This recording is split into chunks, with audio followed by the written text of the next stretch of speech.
illicit act. But we're going to look at the menace as a people, and we want you to be part of the program this Friday morning. But we'll go on a break right now, and when we come back, SuperDawn will continue with the newspaper review. Please stay with us.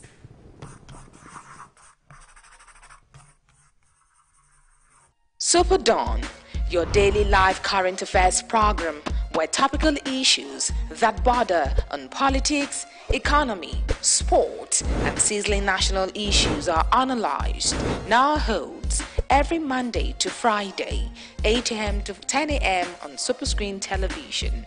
Let your voice be heard. Join us.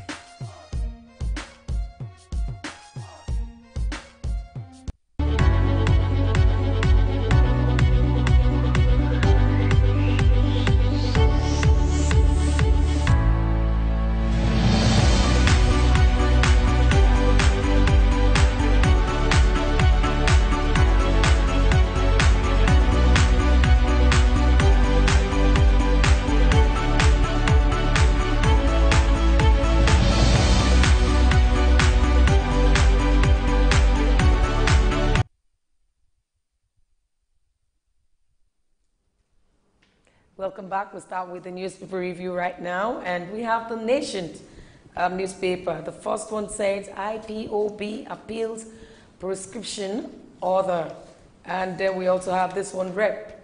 We have idea where adopted Dapchi girls are.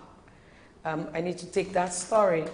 Security agents searching for 110 abducted Dapchi schoolgirls got a clue yesterday.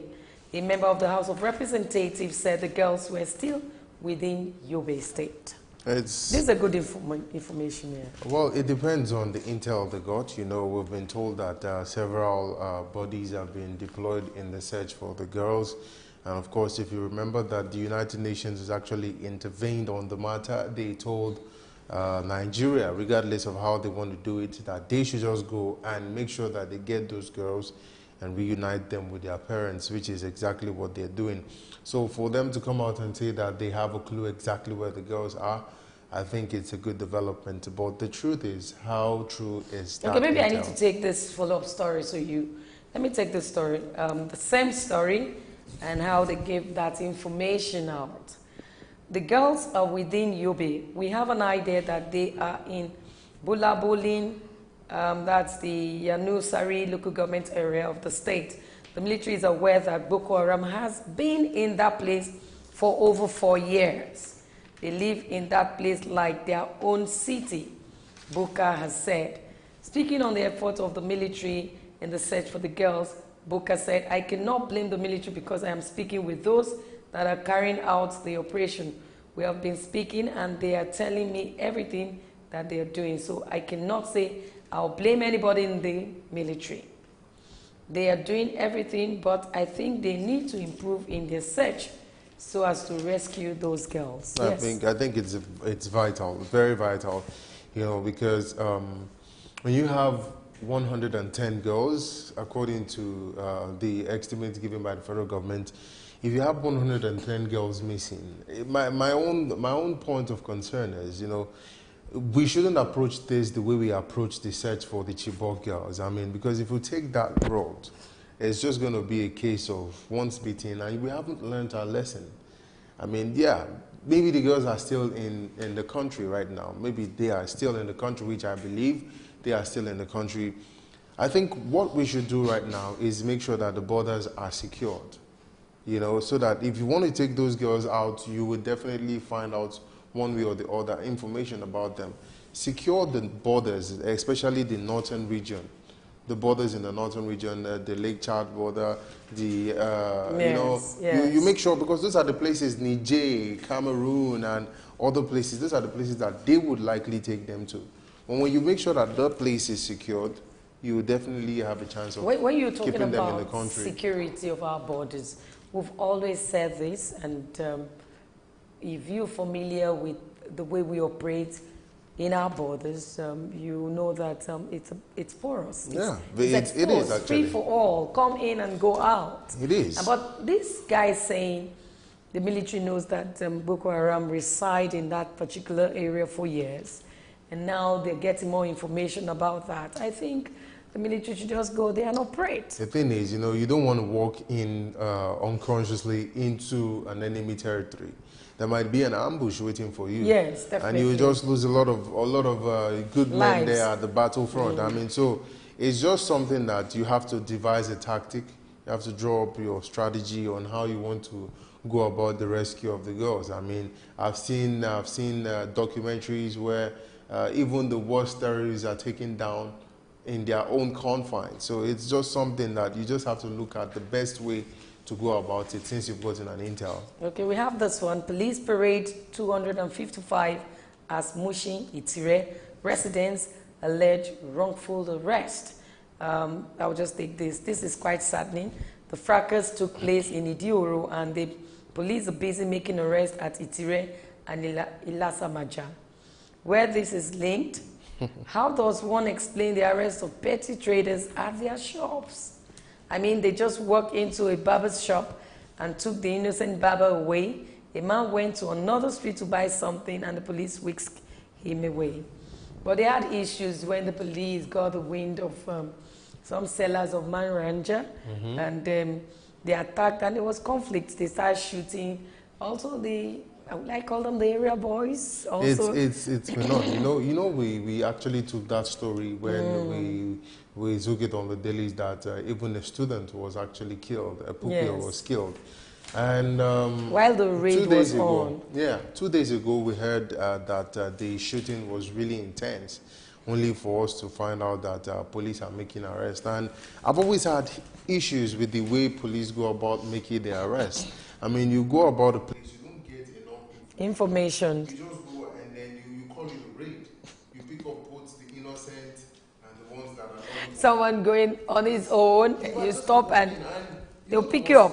I'll tell you the worst part. Maybe you might just be a victim of circumstance. Maybe you're on your way to get something, maybe something to eat, and then all of a sudden the police will just come at you and stop you and put you in their van without getting any tangible information. And the truth is, when you get to the station, you have to bail yourself out. Bail is free anyway. That's what they say. We have this: the government acted on time, unlike Jonathan's administration, says Minister. The Information and Culture Minister, Lai Mohammed, yesterday defended the federal government's response to the abduction of the Dapchi girls. He said it was swift as against ex-President Goodluck Jonathan administration slow response to the kidnap of Chibok girls. Hey, you know, the thing is just one of those things that you can't stop talking about, the response. Okay, if you look at one of the papers, you find out that the time that those girls have been taken, I think it's 1,415 days since yes. girls have been shot. And now there's still you haven't actually recovered the girls in full. It's still something that has been puzzling, and it will always remain puzzling. I don't want to talk much about this thing because it has happened again in the Dapchi case. You know? No, because it's worrying. You keep having such cases, but I want us to just stop this blame thing. This did better, that one didn't do better. Just do what is right, and let's forget about who is doing what, who is not doing better, who is doing the best. All this counter accusation will not help us as a people. It won't. I mean, doing blame games and everything is just something that will only add to the matter. It won't really prepare a solution to it. When you do blame games, police blames the military blames police, and you know something. Olamide blames me, and I'm blaming Olamide back. We need to find a way. We need to address the situation. That's just what we need to do. We need to grab the bull by the horn and look at exactly the place that we've gotten it wrong and see if we can just get it right at the end of the day. Anyway, we will go to the Daily Independent today, being the second day of the month of March 2018. And the big story on the Daily Independent says, Houses of Assembly asks for devolution of power. And it comes with two riders that says, condemn cosmetic constitutional reviews, Lagos, Rivers, shun process. I'll take the story. Conference of Speakers of State Houses of Assembly on Thursday told the leadership of the National Assembly that they were convinced, based on their interactions with Nigerians that what the people desired most was devolution of power and not just cosmetic constitution reviews. Abdul Malik Ismaila, chairman of the Conference of Speakers and Speaker of the Kebbi State House of Assembly, stated this at a ceremony held in the National Assembly, Abuja, yesterday. What do you think about that story, devolution of powers? Devolution of power has been on for some time, and that's why during the National Conference 2014, it was also brought up during that time. But maybe they said the amendments of what most of their things they're carrying out there is a big cosmetics. We should look at reality. Of course. Will it pay states? The system we're running now with this constitution, is it paying off? Those are the questions we're supposed to be addressing and not being biased because you are there today, someone else will be there tomorrow. But we should begin to look at the future of the country. Is it paying us off? Most of these constitution that will take up all of these issues, you see that it's a bit, some of them might be faulty. And so the amendments even, you see that passing of bills, the amendments, some of them are also faulty. But do you really think that that's what we need right now, devolution of powers? Or maybe looking at the realistic aspect of amending the Nigerian constitution to make sure that some things actually fizzle out and some things come back in that will make us a little bit stable? Is it really what we need? Okay, because people have said that when you say we the Nigerians in the constitution, it's faulty because some people were not part of it. It wasn't a democratic time, and so some people were not part of it. But now that we are where we are today, what I think we should be doing is looking at the way forward. Let's still revisit the 2014 National Conference. See some of those things that they've talked about.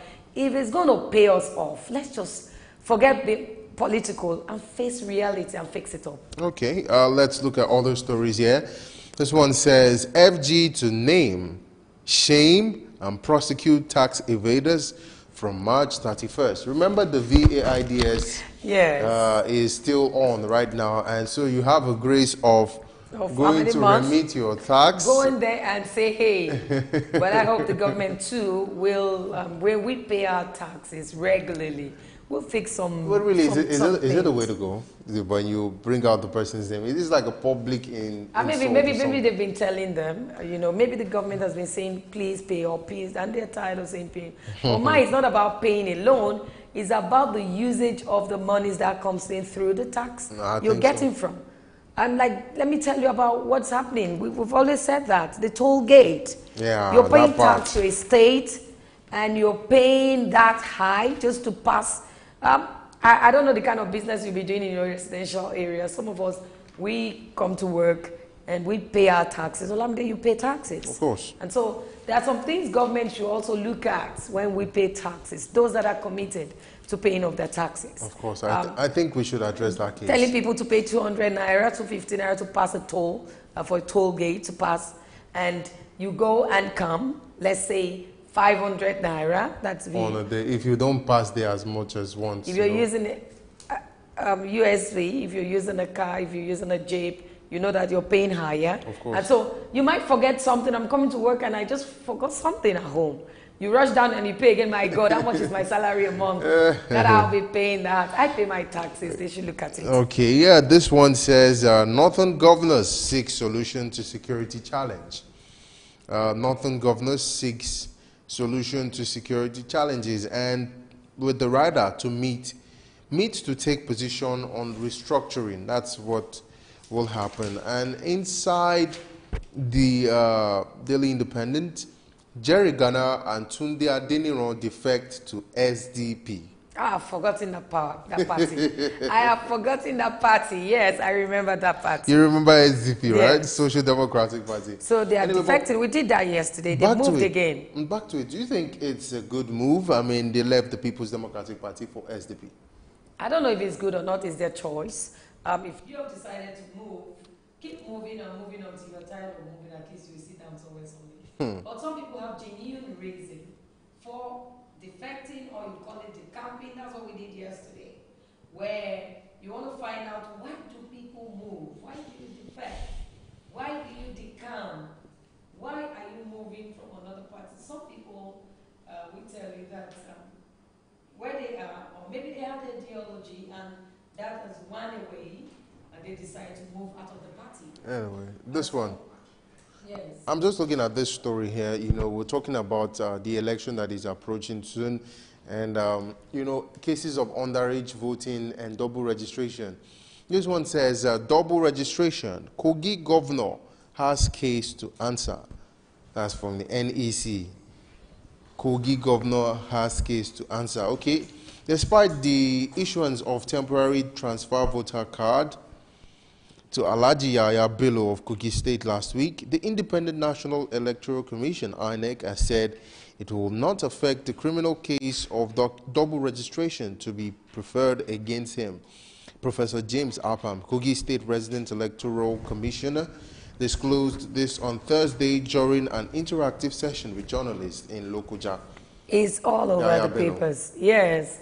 It was said that he did double registration, and that's why when I went to register, because it's been long, I did my registration, and so when I went to INEC to say, okay, I need my voter's card, I said, please check. Maybe I forgot, or maybe something happened. You might not be too sure. I don't want to come and someone tell me, hey, you're arrested for violating the law. But what said that he had registered twice, and that's against the law. It is against the law. I mean, for someone who was occupying a very important position as that of a governor of a state in the country, it's really something that I think INEC has said they will look into it. So let's just see the outcome. Okay, and let's also be sure that INEC was right. They have their evidence before they can no, come and because action. in this country, what we notice most times is they accuse you, and when you get to court, they tell you they apologize because they don't have the full information before accusing you of anything. So let's be sure. The man will not come. We're hoping he won't come tomorrow, the governor, to say, excuse me, who gave you that information? We're hoping that won't happen. Anyway, I think we're done with the Independent today. Let's see if we got some other stories here. Okay, we have this in the Daily Trust, and it says, Constitution Amendment, State wants devolution of power revisited. We took that before, and the writer says, Saraki laments Lagos, Rivers boycott of exercise. The Conference of Speakers of the state legislatures has called for a revisit of the devolution of power earlier rejected by the National Assembly during the voting on Constitution Amendment. The chairman of the conference and the Speaker of the Kebbi State House of Assembly, Abdulmumuni Kabah, said the devolution of power should form part of the next constitutional amendment process. We took that before, this earlier. We have this, Ajaokuta, reps pass vote of no confidence on Fayemi and Wari. The House of Representatives yesterday passed a vote of no confidence on the two ministers in the Ministry of Mines and Steel Development, Kayode Fayemi and Abubakar Obawa Wari.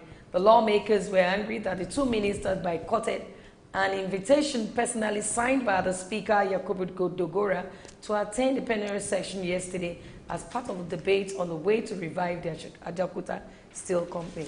I think it's high time we look at Ajaokuta Steel Company. It's one of the biggest edifiers of Nigeria. I mean, if you look at it, it's one thing that, I mean, to think about, we're not just talking about refinery now. I mean, yes, the refinery is not working, and then you have the steel plant, one of the biggest in Africa, if I'm not mistaken. It's just something that we really need to look at and see if we can address it. So if not passing a vote of no confidence is going to be a step towards it, then I think it's a way to go. But let me read who first brought that.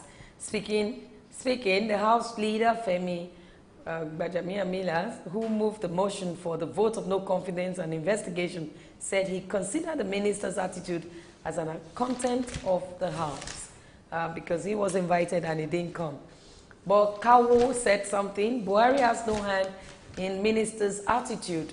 Meanwhile, the Special Assistant to President of National Assembly Matters, House of Reps, Abdul Karim Kawo Somalia, said President Muhammad Buhari will never support what the minister did. That means the president will not support a minister not obeying the Speaker, the House of Reps. I mean, yeah, the Senate has, the House of Reps, they have a right to bring in or summon any minister whatsoever or any commissioner for questioning, or to bring him in to come and answer some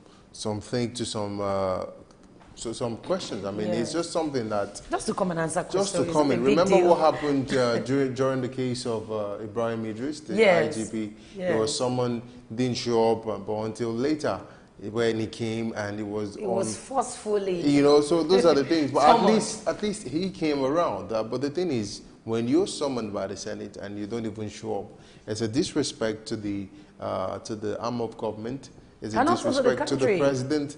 It's a disrespect to the country. So that means you're not prioritizing the country, and you're disregarding the power of the country over you. It's just something that we should really address. I think when you're summoned in such situation, you should look at the importance of it and at least attend to it. That's what we should do. Okay, we have this one. Dino Milaye docked over alleged frame-up and rescues bail.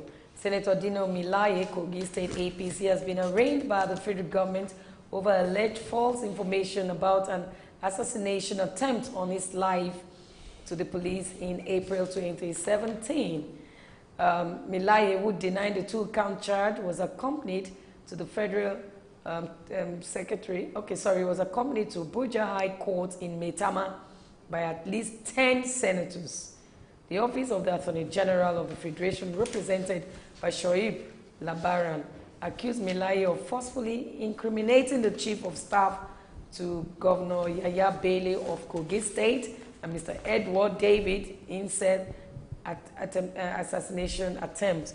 Now, you know, he said that time in April last year that, hey, the governor and the rest are trying to kill me, help me, and all of that. But now that case went to court, and he's been granted bail. I think, you know, the case has actually peddled for so long, and for it to be passed on, the judgment, it's a 100,000 naira bill, right? It's a 100,000 naira bill, and that's the thing. It's just a funny case that I really don't want to blame about in, because I can be so brutal sometimes. Anyway, let's look at the New Telegraph today. We've got some interesting stories on the New Telegraph. And Dapchi school girls, federal government not serious about rescue, says JNI. And one of the SKP says Boko Haram took our classmates away in trucks. And Minister Senator Troop jibes on abduction of 110 girls. Okay. This one says, Pastor hides gun, 3,871 ammunition, drugs in bedroom. Okay. And this one says, the rider, another stages child's abduction to fulfill prophecy, the limit at which you can go to get money. I'm really worried. I'm thinking about how someone would actually prophesy or predict, you know, prophesy an abduction, and you will go and abduct the person that you prophesied. That's a fake. We have fake pastors. And then just to fulfill your prophecy. That's a fake pastor. And people should be careful. It's not everywhere they call Jesus Lord, Father, God, that you go to. You know, you have to be careful. But how can you, the extreme, I mean, another stages child abduction to fulfill prophecy. It's just... So that people can rush and believe him. And I wonder why, what exactly was he thinking about? Okay, Pastor Ignatius Ogboy, who is 51 years of age, of the Christ Army Church at Mbirika, Northeast Local Government Area of Delta State, has been caught with 3,871 live cartridges, some prohibited drugs, and undisclosed amount of money. Okay. Okay, you know, at times, people call people pastors. They're not necessarily like a nickname. And so when you hear of things like this, you think they are pastors, church pastors. I hear people call pastor, but they're not church pastors, they're not pastors. And so in your environment, you don't see the person, and he adopted the name pastors. And so when things like this happen, you think It was done by pastor. Look at what we're talking about today, drugs, abuse, and this one says, Indian hemp packaged as Bible to fool operatives. See what I told you? They are fake people. Let's just take this and wrap up this segment. The Punch newspaper says, federal government will name, prosecute tax invaders from March 31st. Adeosun warns. And here says, Nigeria faces explosion from Egmont Group. We also have this in the Punch. Lagos residents accuse police of vandalizing 200 vehicles. Why I wanted third term for Obasanjo, Amadou Ali. We also have Olu of Ibadan says, I would have loved Ajumobi to go for another term. Third term, that means you would have loved him to go for third term? Oh, but unfortunately, it's not possible. Unfortunately, that is not possible. Of course. We have this other one, Constitution Review. It says, states demand devolution of power, reject local government autonomy. We also have this one, Army fails to identify soldiers involved in Oyo killing. Finally, from the Punch, alleged false information. Milaye arraigned, granted 100,000 bail. And this Senator, Kogi police trying to arrest me, Senator. But this is where we come to the end of this segment. We will go on a break right now, and when we come back, SuperDawn will continue. Please stay with us. Before they come, they're supposed to, give us some information, notice, at least maybe a week or so. There was nothing like that. Hunger is everywhere in Nigeria. People are dying every day, but the Nigerian government are keeping quiet. Housemen are killing people. Why? It's not what we expected because of these old men that are leading us, and you people know, you are aware that these people are not the right people to lead us. These kind of people that are leading us here are people of black mind. They just care about themselves and their family. You are affecting my village. Let me use if I call it useless, I'm not a mistake. The other place where they build a shop, call it plaza. Say each shop there are 4 million naira, which I don't have the money, so I have to leave. If you plan to get a tribal mark, it takes a lot of pain, but after some time, you enjoy it. No, we experience hold up now during the construction time. Then after some time, we start enjoying it. The way they are doing the construction is too slow. It's too slow. The construction is too slow. They should stop the construction and make sure people go into their businesses and do their businesses.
Welcome back. And so we want to look at the menace of tackling, let's look at tackling the menace of drug abuse in Nigeria.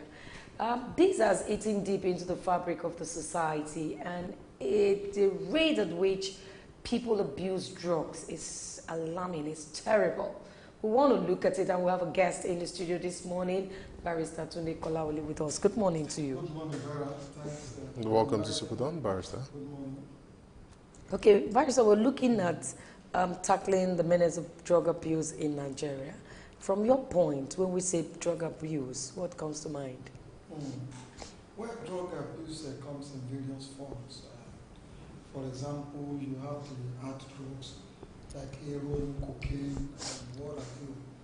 And then you also have some soft ones now like India hemp, and also things like tramadol and some of these other drugs. that the young people use as a kind of stimulant. I'm even told that things like codeine, the ordinary cough syrup, that people use to cure cough, is also now being used as a form of stimulant in one way or the other. So they come in different forms and sizes and in different shapes, depending on the habit of the average user that you have in there. But to be honest with you, it's not a new phenomenon. The challenge of drug abuse has been with us for time. You can even say from time immemorial. But I do remember that it was more pronounced during the military era, when you even had the situation with certain senior military officers of the rank of a brigadier were being accused of helping their mistresses to scale the hurdle of screening at the international airport to smuggle drug abuse. And you also remember during the Babangida era, there was a case of Gloria Okon, who was alleged to be ferrying drugs for some very, very high government officials at this period in time. In fact, it has been alleged that the assassination of the late Delegiwa has to do with some of the investigations that the News Watch as a magazine was trying to publish on the drug activities of Gloria Okon and some of her accomplices. So it has been there. In fact, it's because it was when it became very prevalent that the military administration in that period in time deemed it fit to establish the National Drug Law Enforcement Agency. And since the establishment of that agency, they've been trying their very possible best to tackle the challenges of drug menace in Nigeria. Well, let's look at drug abuse, particularly in recent time. You actually mentioned codeine as one of the things that, one of the substances that has been abused by the youth of nowadays. Now, you see that codeine is actually a substance that is used in the treatment of cough. Exactly. And now, all of a sudden, you have Nigerian youths and youths maybe elsewhere taking it as a form of stimulation. Now, what does this really imply? What picture does it paint Nigeria as a country to be? Well, it's not a good sight to behold. I must say that it's a very bad picture that we are sending to the rest of the world, that a drug that totally should be used for treatment of a certain ailment. We have now turned it around and then start using that as a stimulant. But the authorities should also be held responsible for some of this, in the sense that some of these drugs ordinarily should not be sold by the counter. In some countries of the world, there are certain drugs, there are certain prescribed drugs that you don't just walk to the pharmacy and pick it up. You must have seen a medical doctor who will say, look, this is the kind of drug that you should use for the treatment of this kind of ailment, and that it should be used in these specifications and other.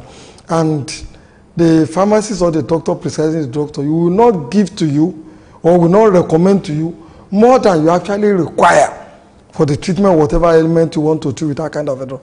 But in here, anybody can walk to the nearest pharmacy or to the nearest chemist or even patent medicine store and buy whatever drugs you use. Nobody's going to ask you questions, and then you just go home and begin to administer these drugs yourself. Okay. So if there were certain controls, or if we had put some measures in place to really control people's access to some of these drugs, they probably would have not had the challenges or so much of this abuse that we see all over the place. Go on this quick break. When we come back, SuperDawn will continue.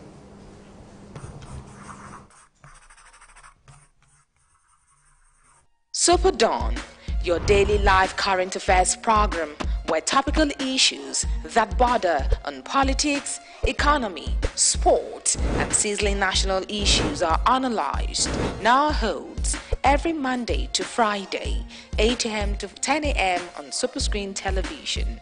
Let your voice be heard. Join us. Bad breath, also known as halitosis or phthisis, affects an estimated 25% of people globally. There are a number of potential causes of halitosis, but the vast majority come down to oral hygiene. Halitosis can cause significant worry, embarrassment, and anxiety, but generally it is relatively easy to remedy. The most common cause of halitosis is bad oral hygiene. If particles of food are left in the mouth, they break down by bacteria producing sulfur compounds, and there are a number of common causes of bad breath, which include smoking, tooth decay, and alcohol consumption. Bad breath in children is often due to a trapped item in the nasal cavity. Bad breath is a common problem that can cause significant psychological distress. There are a number of potential causes and treatments of halitosis, which is the third most common reason that people seek dental care after tooth decay and gum disease. The specific odor of breath varies depending on the cause of the problem. It is best to ask a close friend or relative to gauge your mouth odor, as it is very difficult to access it yourself. If no one is at hand, one way of checking the odor is to lick your wrist, leave it to dry, and then smell it. If it smells bad, there is a strong chance your breath also smells bad. Some individuals are concerned about their breath even though they may have little or no mouth odor. This condition is called halitophobia.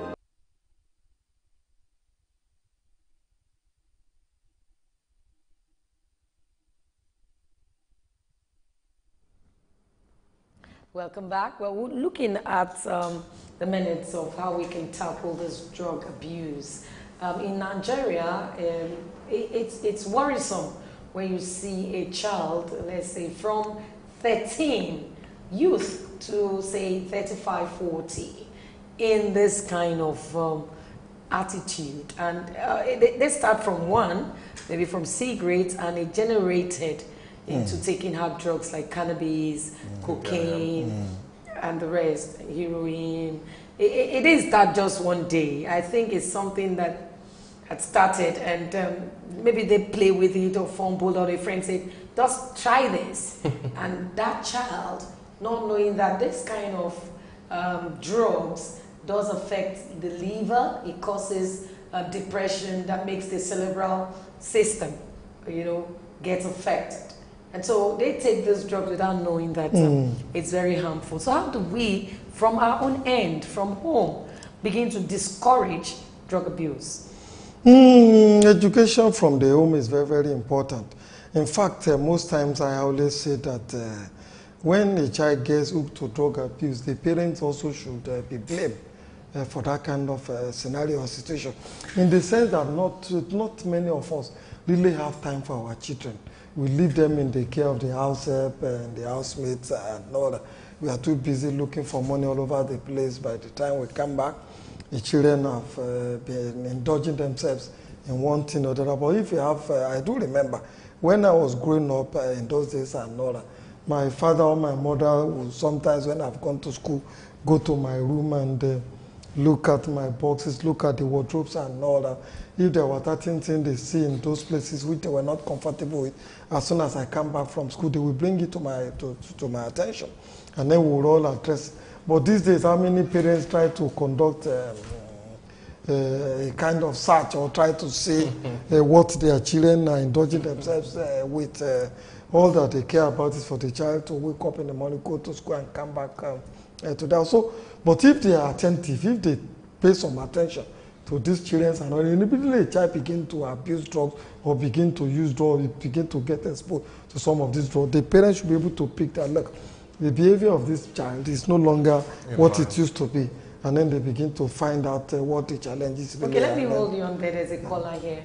Hello, good morning to you. Good morning to you. Hello. Good morning to you. Good morning. Morning.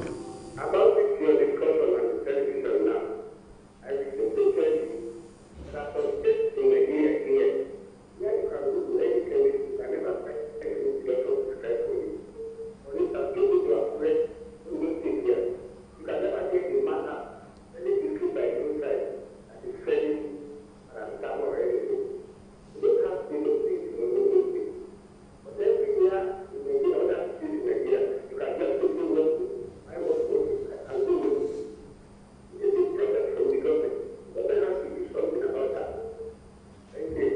All right, thank you very much. Yes. Yeah, I agree absolutely with the caller, because you find that most of the challenges that we have in the society today, the origin itself can be traced to the abuses of drugs all over the place. Look at the issue that you people were reviewing in the paper. The security people, the police got information that somebody has just taken delivery of India worth 74 million naira. The week before, the same environment, somebody also took delivery of very huge quantity of India, also worth millions of naira. And then they went to the shop of the man and then seized the drugs and all that. In retaliation, the people patronized who buy the drugs and all that. They unleashed mayhem on the police as a result.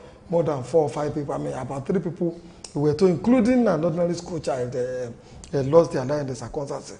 And besides that, hardly do you find anybody who's engaged in kidnapping, in armed robbery, or even the Boko Haram people who are not abusing drugs in one way or the other. In fact, they have to stimulate themselves, to embolden themselves. They have to inject one form of drug or the other to be able to carry out their nefarious activity.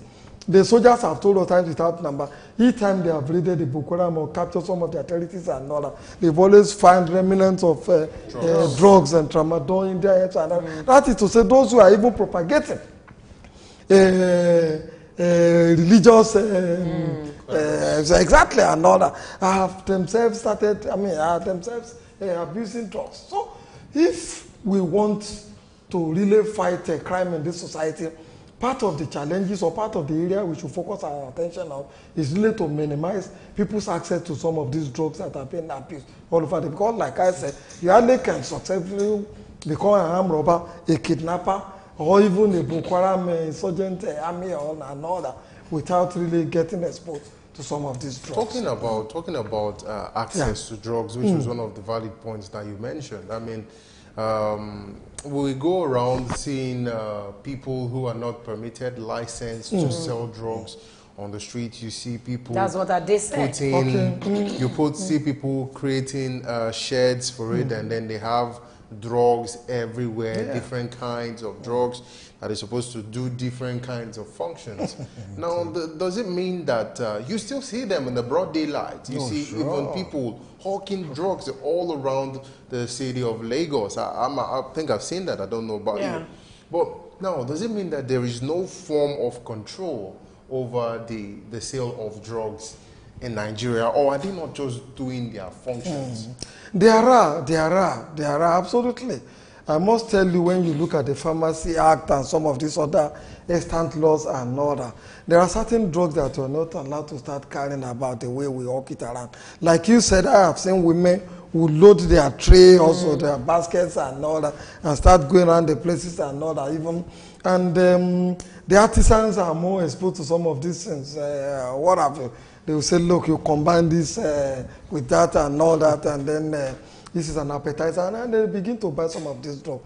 At that level, to also look at the way and manner, the sachets of hot drinks that are being packaged these days. By the time you take a sachet of those drugs, those hot drinks, you add it with something like alabukun and some of these other things and all that, they become a stimulant. Another part. So the questions you ask, there are controls, there are laws that say certain drugs cannot be sold or in one way or the other. But you see, enforcement has always been our challenge. Enforcement has always been our challenge. The will to really enforce some of these laws are not there. Times without number, the security people should really address these people are also guilty of these things. For example, you go to some of these Indian hemp joints and all that, you find the average soldier is also there to smoke his hemp. You find that a policeman is also there to smoke his hemp. You find the customer to be able to. If the soldier go to patronize those places and other, if the policeman also goes to patronize, and then even a staff of the National Drug Law Enforcement Agency also go to patronize. So who is going to enforce the law? These are the challenges you enforce. Times without number, when you find the security people raiding some of these places, it could be that the DPO of the police station in the vicinity is not into that kind of a thing. He has an abhorrence to the abuse of drugs within his vicinity and other. Or he feels that crime is rising within his locality and other. And it is that if he doesn't tackle the menace of the abuses of drugs and other, it will be difficult for him to be able to fight a crime in that area. That is when they launch themselves into some of these fights. And but basically speaking, what has been the challenge is that we have never had the political will to really fight those who engage in all this, either selling, usage, or even distribution of these drugs all over the place. As to law, there are ample laws in the statute book to really if we say we don't have political will, I won't begin to wonder, because this is actually a threat to the nation. And it's a human security threat, really, where in your environment, excuse me, in your environment you see people takes these things at the bus stop. Openly, it's not, no more, you know, no hiding. And you're there and they might even puff it on your face. And you see the security man just walk past. Some other people believe, okay, it's normal. Should it be normal? And looking at all of these things, shouldn't it be our responsibilities? It is, absolutely. It's a responsibility of us as parents, and also as politicians, and also as people in government. So the examples we have given, each time I go to Oshodi or I pass through Oshodi, I see a lot of young Nigerians, very underage Nigerians, who sleep under the bridge, both boys and girls and other. And most times after they have had their lunch or their breakfast and other, the next thing you see them smoking is either they are engaged in smoking or they are taking paraga and some of these other soft drugs and all that.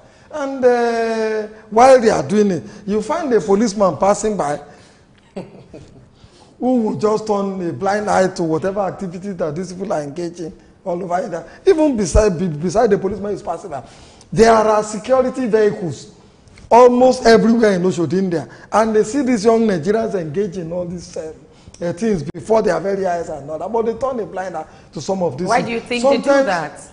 Well, sometimes I think the security people have become overwhelmed with what they are saying, such that too many times when you become overwhelmed, you see this on a daily basis. You have arrested people times without number. You prosecute them. They are either they are tried, and maybe a fine is imposed on them. They come back after they have paid the fines and all that, and then before you know it, they are mocking the policeman who arrested us. You arrested me, I've gone in and back and all that. Come and do your worst again. Or besides that, sometimes too, they go and serve 2-3 years in prison. They come back. The prison that's supposed to reform them hasn't done any reformation. And so what they have to do is to go back to their format under the bridges and all that. These are we require a kind of synergy between the security people, the people in government who want a crime-free society, and also we as parents who should realize that when our children are allowed or are exposed to these drugs and all that, they will constitute danger at the end of the day to the larger society that we all live in. So it's a kind of tripartite approach that we must adopt if we really want to find some serious solutions to the challenge of drug menace in this society. Let's look at media now. I mean, the recent time there's been calls for the Tobacco Acts to be implemented, and you know, you watch a lot of movies, and you see people taking cocaine, even injecting some different substances, and you know, one of the agents of socialization is media, in which you can transfer the culture of a particular tribe to another place. Now, do you think the idea of drug abuse is not something that is Nigerian, but a Western infiltration of culture on our own? And do you think the media has a role to play in the rise of drug abuse in Nigeria? Yeah, they have. Absolutely, they do have. I will remember that in the past, electronic media like your own sometimes will carry social responsibility advert and say, look, don't smoke in public places and all that, or smoking is dangerous to your health and what have you. Basically, you find this mostly in the government-owned media houses and all that. If the privately owned media houses also engage in such thing, I'm sure they'll be doing the society a whole lot of good. But we have not been too consistent with it.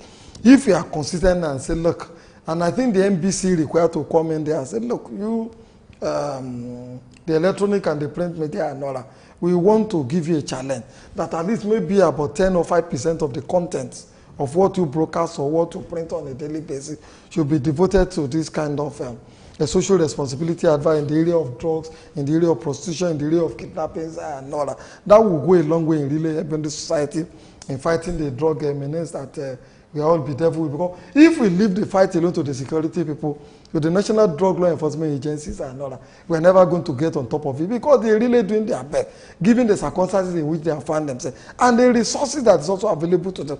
As these people are plugging one loophole, you find out the drug dealers, the drug users, the drug couriers and all that are also developing new strategies to really beat the system.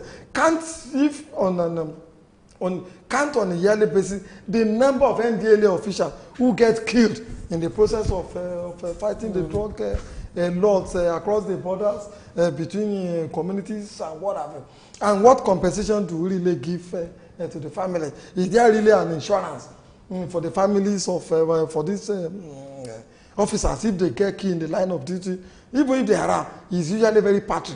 As soon as they die, their families are neglected and then they begin to suffer. For if you have been faced with that kind of a challenge, or some officers' calls have seen how the families of some of their colleagues who have died in the process of really fighting drugs are suffering, the possibilities are when they see a young boy under the bridge in Oshodi smoking in there or injecting paraga or whatever, they want to turn a blind eye to some of this. So it's, the media have a role to play, and we would encourage them to really play it. But like I said, I would think it is the NBC, the National Broadcasting Commission, and then maybe another that can really initiate the process of getting the media. Okay, we're looking at it. Some of them, inject these drugs and want to take outside the country.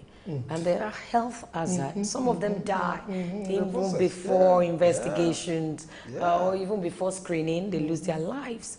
And so if we have this kind of things, I'm looking at the family front, not just the society, the family itself. How long will it take one to begin to notice when your child, because some, you won't notice a boy or a girl, because girls are into it also these days. Yeah. You won't notice when they start doing these things. They come home and they just keep quiet and lock their room and they are to themselves.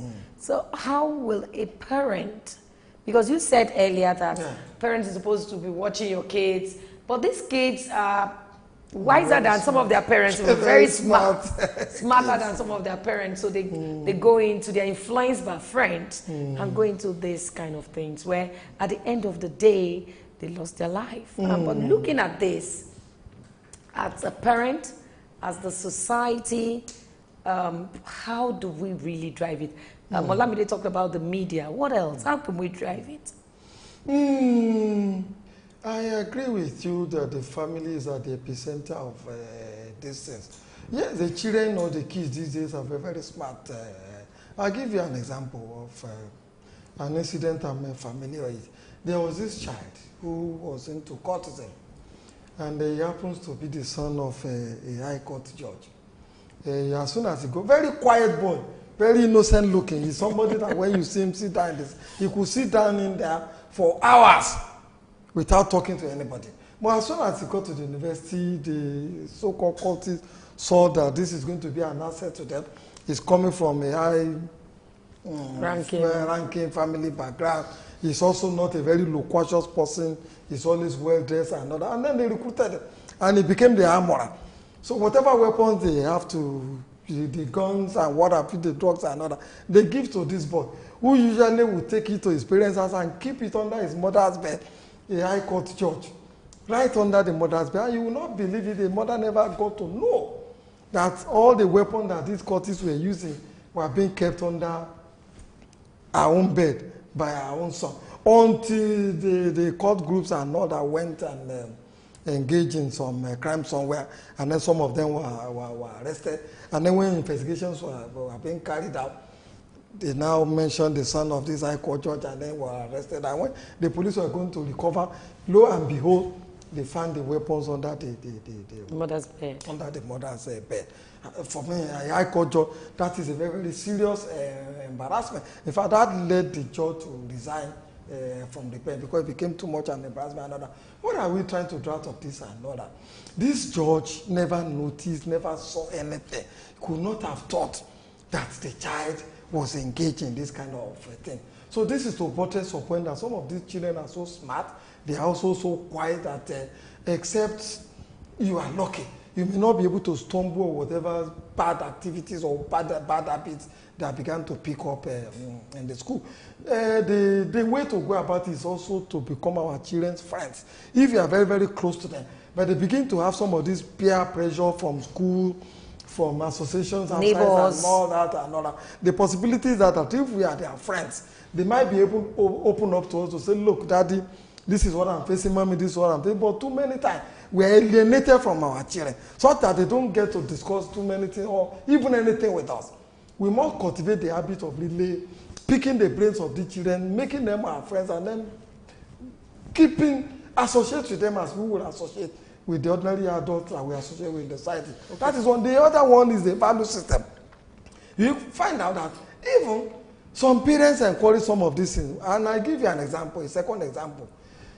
So many times, some of our children have been accosted in Indonesia, in some of these Asian countries where Saudi Arabia, where it is death penalty for drug trafficking. And we know that our children are not doing anything. And we know that they travel too many times to some of these Asian countries and other. And we have reasonable suspicion that these children are engaged in drug trafficking. For some parents, it's business. They don't get to caution some of these children. And they know what they do.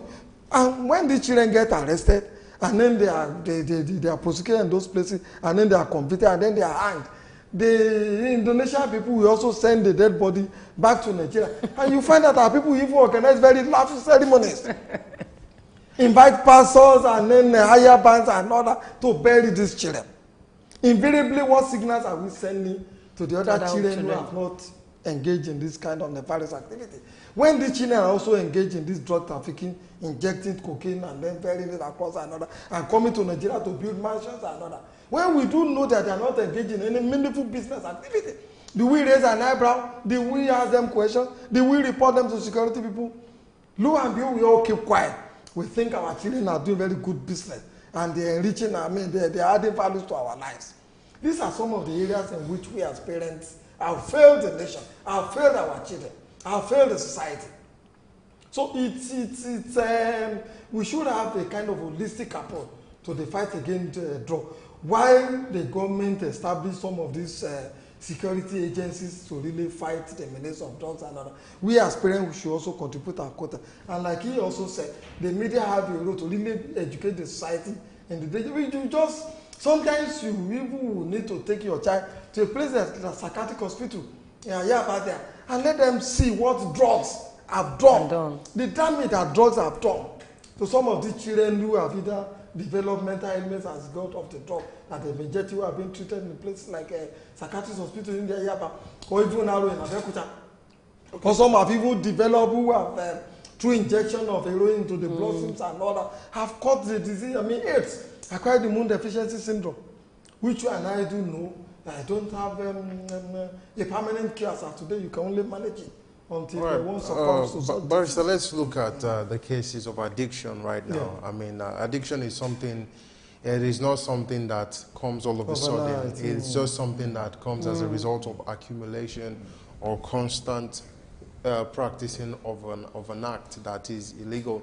Now, basically, when someone is addicted, rehabilitation, basically, do you think it's something that can actually help and revive them? Because you go around and you see young people who have become nutcases, who have actually maybe run mad as a result of one thing or the other. Now, rehabilitation process, do you think it will help, or maybe just prevention is the best cure? Honestly speaking, I would want to say that prevention is the best cure. Given my experience dealing or exposure to some of the people who have had these challenges, too many times by the time they become addicted, it's always very, very, very difficult to really withdraw from that addiction. So I will, with all emphasis at my disposal, recommend abstinence from this drug. But sometimes you cannot help it. The child will fall victims and other. We don't leave such a child to their own devices and other. We must find a way to really rehabilitate them. But I must tell you, rehabilitating drug addicts is a very, very expensive business, not just in terms of the drugs that you require to really fight the menace, but even in terms of keeping them in the rehabilitation home. It doesn't come very, very cheap. Not many of the children, not many of the parents of the children who actually engage in this drug addiction would have the means to be able to take their children to some of these rehabilitation. It's very, very expensive shit. So, prevention, I would want to say, is better than cure. Okay. Like we ought to know, because once it starts and the child begins to degenerate, you might not see cure for it. Okay, but some people had said, we've interviewed some people, and you ask these young guys, why are you into this? Some will tell you, I've been a graduate for some time, no job. Some will tell you, it's poverty. I want to do something. I want to eat. I can eat. So these things knock off. Makes you forget temporarily what I'm going through. Problems. And at the end of the day, you see them in the psychiatric homes. And it is pathetic. So from government end, what can they do to this young graduate that feels like my parents are poor, they send me through school, and I'm out, no job. So some of them goes into all of these things just to survive. Honestly speaking, the Nigerian political leaders have failed us, especially woefully in the area of job creation. I will also cite one example. There was a case I was also familiar with in which a university graduate who made a 2-1 in economics was arrested for kidnapping. In our own days, when you made a 2-1 in the university, most times the university or the polytechnic will not allow you to go. They will retain you as a graduate assistant and encourage you to engage to enroll for a master's degree program, and then from the master's degree program, you'll go to the PhD and become a lecturer in some of these places. But these days, even if you make, I've seen people who have made the first class in our universities who have not been retained and who cannot find jobs outside the society. And when we left the university, you can count the number of polytechnics and universities that we have in Nigeria. Today, we have almost about 200 universities and several polytechnics all over the place. And you have the NYC, Part A, Part B, Part C, and all that. As much as we are creating universities and polytechnics and all that, we are not creating jobs at that rate. So if you send people to the universities, if you send them to polytechnic, you send them to the College of Education and all that, with the hope that when they leave those schools, a job somewhere will be waiting for them. And then they come outside and then discover that there is no job waiting for them. The possibility is that they become disillusioned with society. And when a child becomes disillusioned, a young adult becomes disillusioned, the next is that they begin to experiment with so many things. The young girls may want to experiment with prostitution. The young boys with crime like kidnapping, armed robbery, drug peddling, and all that. Others will begin to engage in other nefarious activities like courtesan. So I would want to admonish the government that as much as we are creating universities, polytechnics, and colleges of education, we should also be able to create jobs. Take a country like China. They say, look, within so number of years, we want to reduce poverty by this percentage. And in the last few years, or there about 20 years and another, the Chinese people have been able to take about 40 million Chinese people out of poverty. We should also be able to set a target for ourselves that within so number of years, we want to create so many millions number of jobs. This is the number of people who graduate from the Polytechnic and College of Education and then universities and all that. We want to be able to create double that jobs. And the jobs are not difficult to create. It is just that I have seen a lot of indolence on the part of political leaders in this country. Take, for example, agriculture. The number of jobs that you can create in that area is inexhaustible. If you take, for example, this Fulani harassment that have become a challenge, for me, the Fulani issue is not a serious challenge. It is that the Nigerian people have refused to explore the possibility and the potential that you can find in that area. I'll give you an example. There is nothing stopping a university graduate who even didn't learn agriculture from engaging in animal husbandry. Yeah, learning vocational skills. Vocational skill. All you need to do is to go to a nearby village, close to a city, maybe even rent a land and acquire animals and all that. Certain persons will pick up the other end of it, provide fodders for those animals to eat. There is also nothing stopping university graduate from serving as an apprentice with an ordinary butcher, so to say, a traditional butcher. You could team up as university graduates, buy a cow on a daily basis, sell, slaughter it, and then distribute it within the local community in which you live. Nothing also stops a university graduate from engaging in poultry activities. But you see, we require to really train these children to be able to do that. Okay. And that is where the German people are very, very, very good at it. As much as they are teaching you the theoretical aspect of what you want to do in the university, they also teach you some vocational activities. Such that what you learn in theory, if it doesn't give you a job, what they have taught you vocationally will begin to give you some, will be able to feed you as a person. Bricklaying is also there, and so many other activities in the area of entertainment is also limited. But the onus is on the government to really be able to open up these avenues for people to be able to key into, because the average Nigerian university graduate and all that, with the kind of education they have, does not give them the vocational opportunity for the vocational thing. I wanted to ask, so we can wrap up this edition. Yeah. We have drug pins. What should our security agencies be doing? Because these young guys that they inject the drugs into to take outside the country, I don't think they have the monies to even buy all these drugs. They have drug lords somewhere. What should our security, final words as we wrap up this segment? Let me see, all over the world, fighting the drug lords is a very difficult challenge. Look at the number of effort, I mean, look at the quantum of effort the NDLA put into some of these things and other. But as much as hard as they work, you still find that the challenges of drug courier and what have you is multiplied on a daily basis. The reasons is not far-fetched. On the IC is in there. Drugs are being sold there on the IC. You find a ship will park in there, another you think they have come to do legitimate business. What they have hidden the ship is a drug. And some people will carry their boats and ferries to go and make them on the ICs and all that and purchase some of these drugs. Also, they also sell weapons on the ICs. And then also, when you were reviewing the paper this morning, you mentioned how porous our borders have become. You hardly can police the Nigerian borders and all that. Also, look at the airport. All sorts of scanners have been installed in there to really scan people whether they have ingested one drug or the other another. Too many times that there's no electricity to power those scanners, or those scanners will break down, and you don't have the expertise to repair them. There are also saboteurs within the system who will tamper with some of those machines, and those machines will not perform or give you the result that they're expected to give you. Also, the welfare of the people who are charged with the responsibility of fighting the drug people. If the drug law is able to give them money in hard currency better than the pay that they receive where they work, the temptations are there. They will attach to the tool of the drug lords.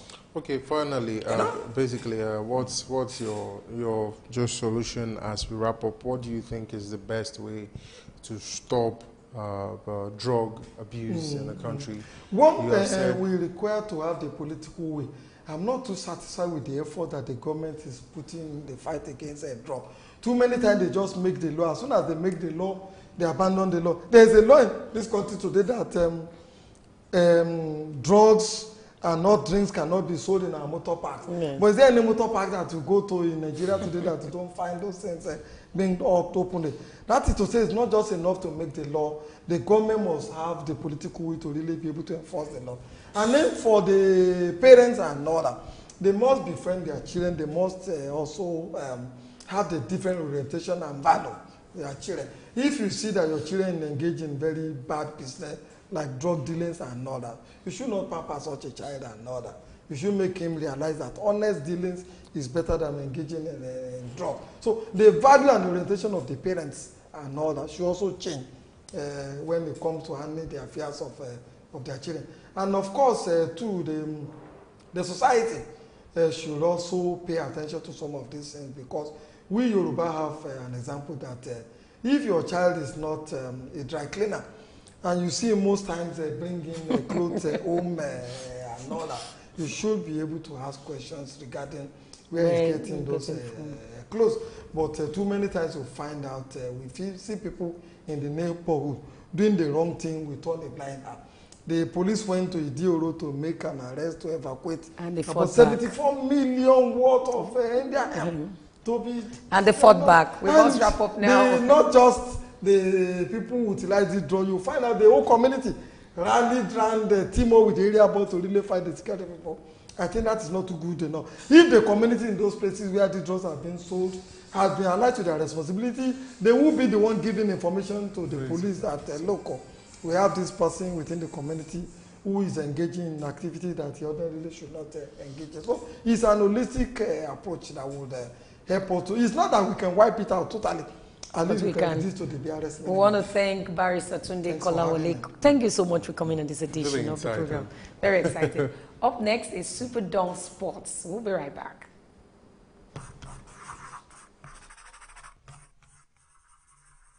SuperDawn, your daily live current affairs program where topical issues that border on politics, economy, sport, and sizzling national issues are analyzed, now holds every Monday to Friday, 8 a.m. to 10 a.m. on Superscreen television.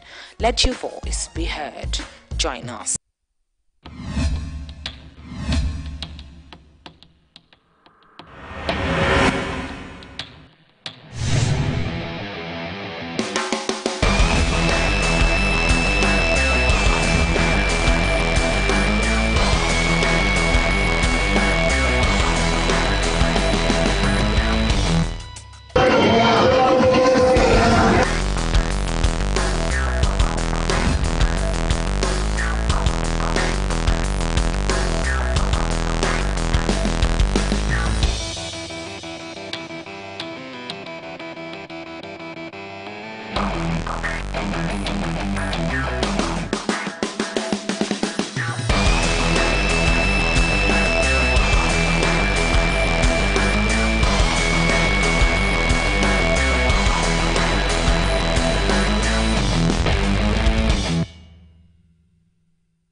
They come, they're supposed to, give us some information, notice, at least maybe a week or so. There was nothing like that. Hunger is everywhere in Nigeria. People are dying every day, but Nigerian government are keeping quiet. How to kill people? Why? It's not what we expected because of these old men that are leading us, and you people know, you are aware that these people are not the right people to lead us. These kind of people that are leading us here are people of black mind. They just care about themselves and their family. You are affecting my village. Let me use grass. If I call it use grass, I'm not a mistake. The other place where they build a shop, call it plaza. Each shop there 4 million naira. So I don't have the money, so I have to leave. If you plan to get a tribal mark, it takes a lot of pain, but after some time, you enjoy it. No, we experience hold up now during the construction time. Then after some time, we start enjoying it. The way they are doing the construction is too slow. It's too slow. The construction is too slow. They should stop the construction and make sure people go into their businesses and do their businesses.